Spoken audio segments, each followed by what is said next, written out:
Peaaegu endine Ungari peaminister Viktor Orban ja tema kaaslased viivad aktiivselt raha riigist välja ning valmistavad ette põgenemisplaani. Lisaks viivad Viktor Orbani toetavad oligarhid kümneid miljardeid eurosid Araabia Ühendemiraatidesse, USA-sse, Uruguaysse ja teistesse kaugematesse riikidesse ning müüvad kiiresti oma vara Ungaris. Ja kõik nad valmistuvad lähiajal riigist põgenema. Sellise kõlava avaldusega esines täna tulevane Ungari peaminister Péter Magyar, kelle partei võitis Viktor Orbani parteid valimistel ülekaalukalt. Samal ajal sõidab Magyar Brüsselisse kiireloomulistele läbirääkimistele Euroopa Komisjoni esindaja Ursula von der Leyeniga, püüdes vabastada miljardid ja miljardid eurod Euroopa Liidu fondidest Ungari jaoks. Minu nimi on Aleksei Petši, arutame seda teemat koos. Kuid enne kui alustame, palun tellige see kanal, pange videole like ja jätkama kommentaar selle video alla. Lisaks sellele liitube minu Telegrami kanaliga Petši News. Link sellele on selle video kirjelduses. Seal avaldame operatiivseid uudiseid kohe, kui need saabuvad. Niisiis, oligarhid, kes toetavad Ungari peaministrit Viktor Orbanit, viivad kümneid miljardeid Araabia Ühendemiraatidesse. Araabia Ühendemiraadid, Ameerika Ühendriigid, Uruguay ja teised kaugemad riigid.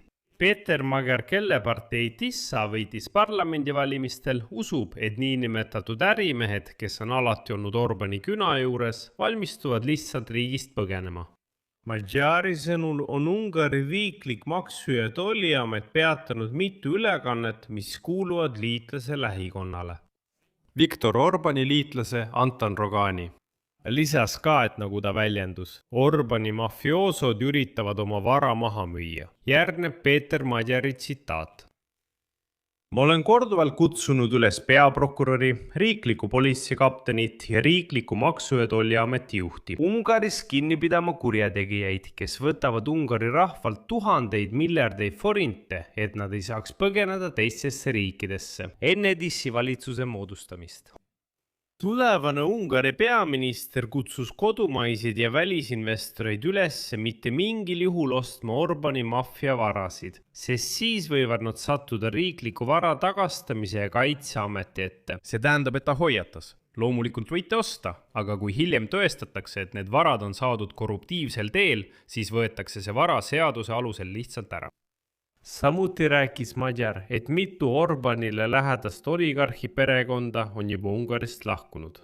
Tema sõnul, tsiteerin, on mitu mõjukat oligarhi perekonda viinud oma lapsed koolist ära ja korraldavad oma lahkumiseks usaldusväärseid turvamehi. Ja kui Magyar juba meenutas isiklikult Anton Roganit kui näidet sellest, kes praegu üritab riigist põgeneda. Kuna ta oli Viktor Orbanile lähedal, siis räägin temast veidi rohkem, sest see on suurepärane näide korruptsioonist Viktor Orbani ümbruses. Anton Rogan on üks mõjukamaid Ungari poliitikuid, Viktor Orbani kabinetiülem, kes juhib luure- ja meediastrateegiat.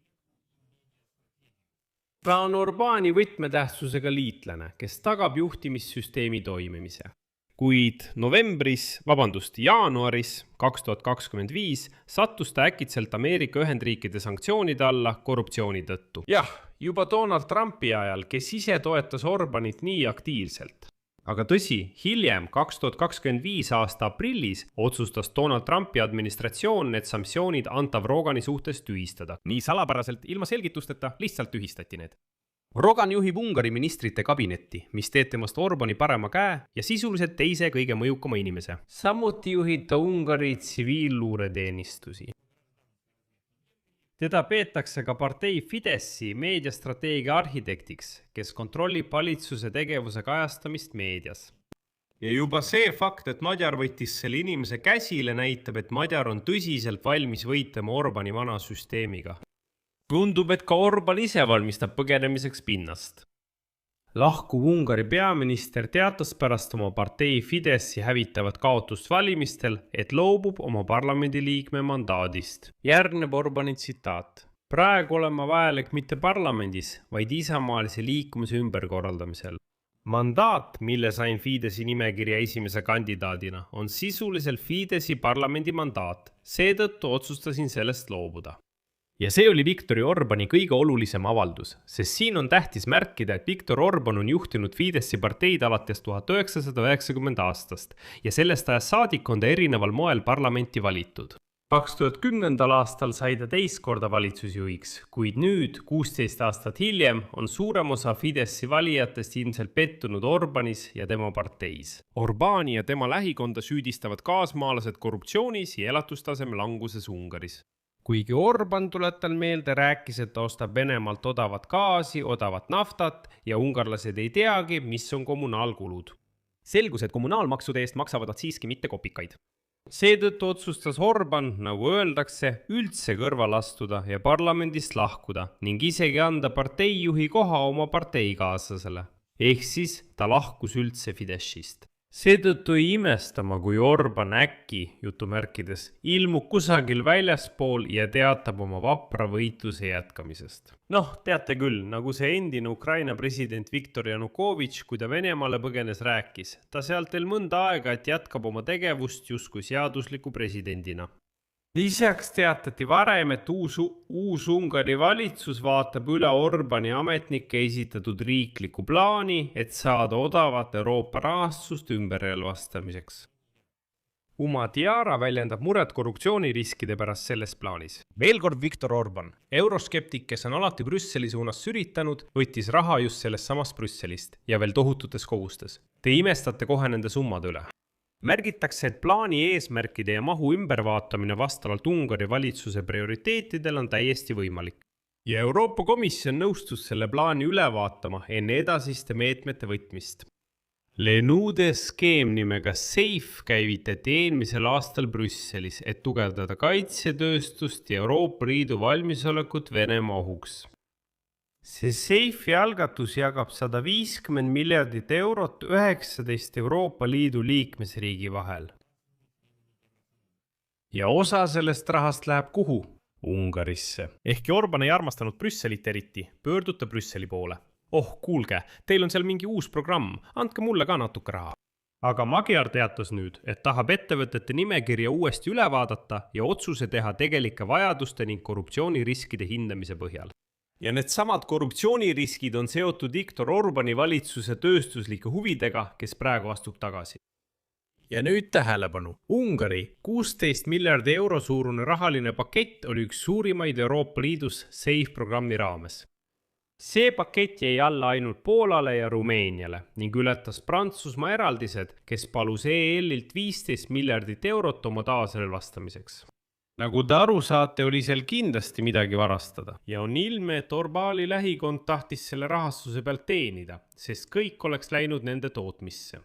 Ja nüüd sai teatavaks, et ametisse astuv Ungari peaminister Péter Magyar sõidab juba kolmapäeval Brüsselisse kiiretele läbirääkimistele Euroopa Komisjoni presidendiga Ursula von der Leyeniga, et vabastada täiendavaid miljardeid eurosid Euroopa Liidu fondidest.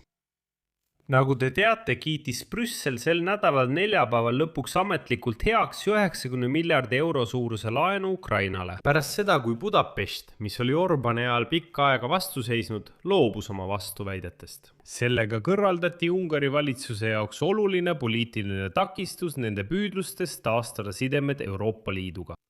Lõpuks teatas Brüssel, et on valmis Magyariga võimalikult kiiresti läbirääkimisi pidama, et Ungari ei kaotaks Euroopa Liidu rahastust, sest seal on teatud riskid. Asi on selles, et Ungari riskib praegu kaotada umbes 10 miljardit eurot COVID-19 pandeemiaärsetest taastamisfondidest, kui nad ei jõua augusti tähtajaks. See tähendab, et augustiks tuleb seal läbi viia teatud reformid, et need rahad kätte saada. Sest see taastamisfond sisuliselt juba lõpeb. See suletakse nii kiiresti kui võimalik. Lisaks on veel umbes 18 miljardit eurot külmutatud seoses demokraatlike põhimõtete rikkumisega Orbani ajal. Nii et arutage ise, kui palju see juba kokku teeb. Seal 16, seal 10, seal 18 miljardit. Ungari taotleb samuti juurdepääsu täiendavale Euroopa Liidu rahastusele kaitsevaldkonnas ning vabastamist igapäevastest trahvidest, mis on määratud rändeküsimuste vaidluste tõttu. Nii et Magyaril on tööd väga-väga palju. Siia panen 3 punkti, teie arvamus ja järeldused kirjutage selle saate kommentaaridesse, tellige kanal, vajutage kellukesele ja ärge unustage videot meeldivaks märkida. Kui soovite toetada selle YouTube'i kanali tööd, saate seda teha mis tahes annetuse või tasulise sponsortellimusega selle video all olevate linkide ja rekvisiitide kaudu või teie ekraanil oleva QR-koodi abil. Olen tänulik igasuguse teie toetuse eest. Sellega on kõik, hoidke end, kõike head!